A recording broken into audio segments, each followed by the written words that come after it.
ak güneş nurundan salamım yolla. Ak güneşte güllerim gülleyen aynam.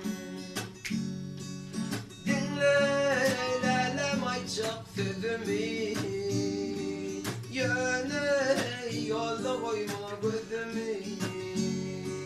Haçan men görürler yüzümü, gelsene ey hoşlaşayım aynam.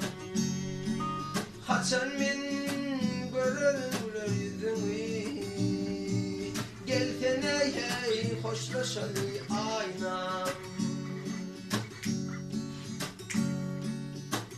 Yağış atsından oğlum seyredeceğim, yüreğimde söyleyin odun döveceğim.